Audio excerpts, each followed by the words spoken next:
crois que j'ai découvert surtout un homme de terrain. C'est ça qui est très très important, hein, parce que bon, notre association contacte beaucoup d'élus, hein, sur des élus ruraux, aussi des élus des villes, puisqu'on fait souvent aussi des villes-étapes dans nos organisations avec des petites villes. Et puis aussi, je disais, sur 2 départements, 2 régions, hein, parce qu'on travaille d'un côté région Poitou-Charentes, région Centre, le département de la Vienne, le département de l'Indre, hein. Donc on connaît, je dirais, c'est beaucoup d'élus, hein, de tous bords. Je crois que l'important, c'est de trouver d'abord des élus qui sont à l'écoute, et vraiment des élus du terroir, hein, des gens qui comprennent bien nos problèmes. Et je crois que Jean-Michel fait partie de ces élus qui sont vraiment à notre écoute et puis qui viennent aussi par leur présence se rendre compte un petit peu de ce qu'on fait et puis de la mobilisation qu'on fait sur nos épreuves.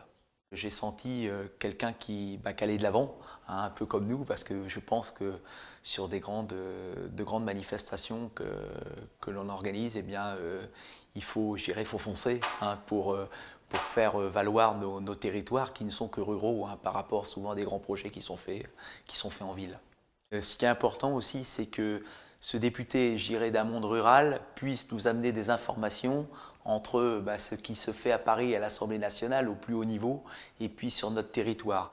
Et ce qui est important, c'est que depuis 4 ans, grâce à cette initiative de prise de conscience, eh bien, maintenant les élus, je dirais, confirment nos épreuves, confirment les projets que l'on fait. Et maintenant, c'est toute une synergie qui s'est mise en route, puisque quand on a de plus en plus de collectivités qui se mettent, je dirais, dans nos projets, eh bien, ça entraîne après des partenaires privés qui viennent se joindre à nous. Ça veut dire aussi qu'on a plus de facilité pour trouver des villes-étapes.